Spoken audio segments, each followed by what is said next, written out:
This is the most important topic जहाँ से question आते हैं, that is your respiratory volume and capacities. तो कैपेसिटी मतलब होता है कितनी क्षमता है, ठीक है, और वॉल्यूम होता है कि कितना भर सकता है उसमें, ठीक है। तो हम यहाँ पे यही देखने वाले हैं, respiratory volume and capacities. Okay, so let's start it. सबसे पहला आपका हम लोग जो करने वाले हैं, this is your tidal volume. Tidal volume, इसको हम लोग शॉर्ट फॉर्म में लिखेंगे टीवी, ठीक है। इसको हम शॉर्ट फॉर्म में लिखेंगे टीवी। अब ये टाइडल वॉल्यूम होता क्या है?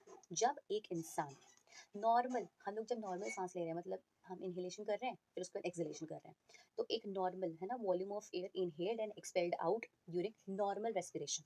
जब हम लोग नॉर्मल रेस्पिरेशन में सांस लेते हैं तो, ठीक है, normal respiration volume of air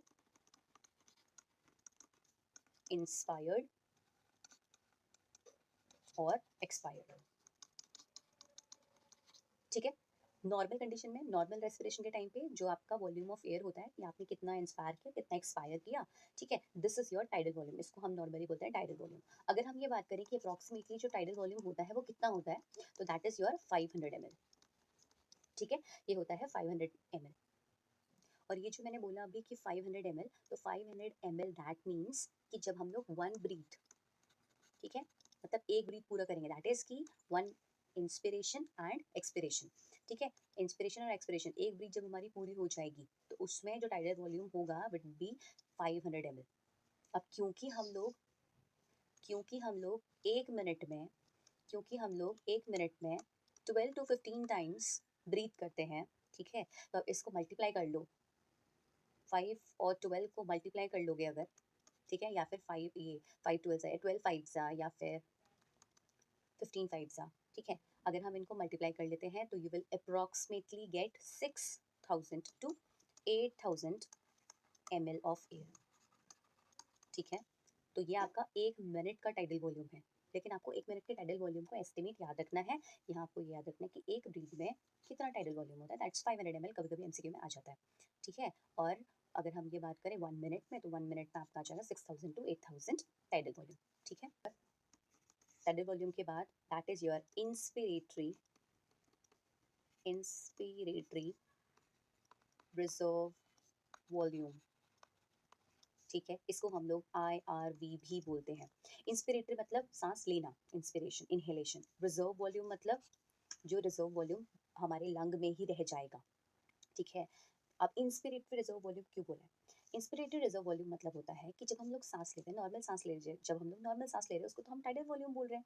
लेकिन जब हम लोग फोर्सफुली सांस लेते हैं, जब हम बोलते हैं अनुलोम विलोम करो, तो जब हम बहुत तेजी से बहुत बहुत जोर से सांस लेते हैं, ठीक है, तो उसको बोलते हैं इंस्पिरेटरी रिजर्व वॉल्यूम, ठीक है।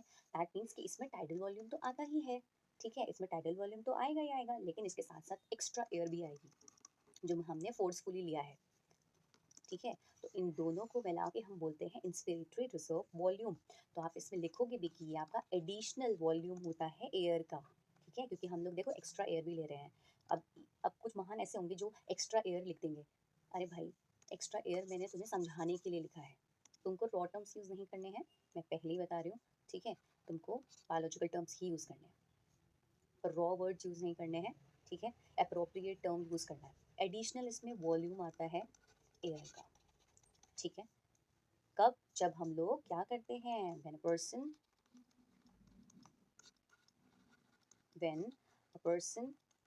can inspire, when a person inspire, not can, when a person inspire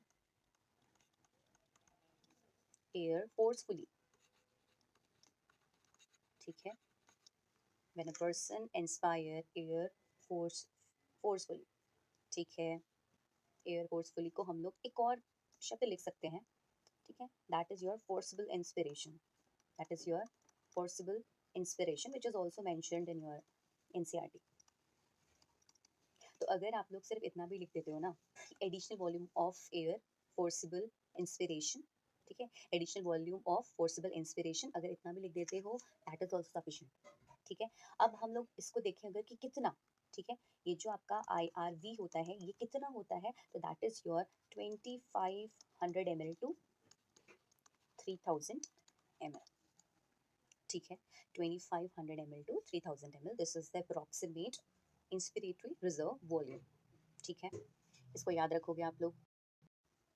next is your expiratory reserve volume. तो इंस्पिरेटरी रिजर्व वॉल्यूम और एक्सपिरेटरी रिजर्व वॉल्यूम में क्या डिफरेंस होगा? सिर्फ इसमें ये डिफरेंस होगा कि इंस्पिरेटरी में हमने सांस ली, फोर्सिबल इंस्पिरेशन किया, और एक्सपिरेटरी में क्या करेंगे? क्या करेंगे? एग्जैक्टली ठीक है, जो आपने सोचा अभी, और जिन्होंने नहीं सोचा, नहीं सोच पाए, या सिर्फ ऐसे ही देख रहे हैं, ठीक है, कांट हेल्प, इसमें क्या होगा? Forcible expiration. गुड। तो ये होगा आपका एक्सपिरेटरी रिजर्व वॉल्यूम, ठीक है, एक्सपिरेटरी रिजर्व वॉल्यूम, इसको हम लोग क्या लिखेंगे? ERV, ठीक है। इसमें क्या होगा? इसमें additional volume of air a person can expire by forcible, exactly, by forcible expiration. ये लिखना आप लोगों को साथ साथ में बहुत ज़रूरी है, क्योंकि आपकी मसल मेमोरी को तभी याद रहेगा, ठीक है। और इसको हम लोग क्या लिखते हैं? ERV, ठीक है, इसको क्या लिखते हैं? ERV। और ये ERV कितना होता है अगर हम इसकी बात करें, तो that is your 1000 ml to 1100 ml, ठीक है। Next is your residual volume. Residue क्या होता है? तो रेजिड्यू मतलब होता है बची हुई चीज़। अब यहाँ पे जो रेजिडुअल वॉल्यूम होगा वो क्या होगा? जब हम लोग देखो आप लोगों ने क्या किया, जैसे अनुलोम विलोम के टाइम पे क्या करते हो, हम लंबी सांस लेते हैं, तो हम लोग क्या करते हैं? इंस्पिरेटरी रिजर्व वॉल्यूम हमारे लंग्स में रहता है कुछ, जब हम लोग बहुत फोर्सिबली एयर को इनहेल करते हैं, ठीक है। जब हम लोगों ने सांस ली, उसके बाद जब हम लोगों ने expiratory reserve volume, that means forcible expiration किया, तो अब ऐसा तो नहीं है कि लंग्स से सारी हवा बाहर आ जाती है। अगर ऐसा हो गया तो फिर लंग में जो आपके एल्वेलाइज हैं, तो सारा ट्रैक है तो नहीं, लेकिन जो आपके एल्वेलाई है वो तो कोलैप हो जाएगा, और अगर वो कोलैप हो गया तो उसकी वजह से तो बहुत प्रॉब्लम्स हो सकती हैं, ठीक है। वो कोलैप ना हो, इसीलिए हमारे लंग्स से जितनी भी एयर है वो सारी बाहर नहीं आती है, ठीक है। आपके लंग्स में भी कुछ एयर रह जाती है, और उसी को बोलते हैं रेजिडुअल वॉल्यूम। तो जो रिमेनिंग एयर होता है हमारे लंग्स में आफ्टर फोर्सिबल एक्सपिरेशन, उसी को ही हम लोग रेजिडुअल वॉल्यूम बोलते हैं, ठीक है। तो आप बोल सकते हो कि remaining air in lungs after forcible expiration। और ये कितना होता है? तो अगर हम लोग इसको एवरेज लेके चलें तो ये आपका 1100 ml to 1200 ml तक होता है, ठीक है। ये आप लोगों को याद रखना है, and this is regarding your respiratory volume. यहाँ हमने सिर्फ वॉल्यूम वॉल्यूम पढ़ा हुआ है ना, टाइडल वॉल्यूम पढ़ा, फिर इंस्पिरेटरी रिजर्व वॉल्यूम पढ़ा, फिर उसके बाद एक्सपिरेटरी रिजर्व वॉल्यूम पढ़ा, फिर रेजिडुअल वॉल्यूम पढ़ा। एक बार फटाफट से कोई कर लो ज़रा।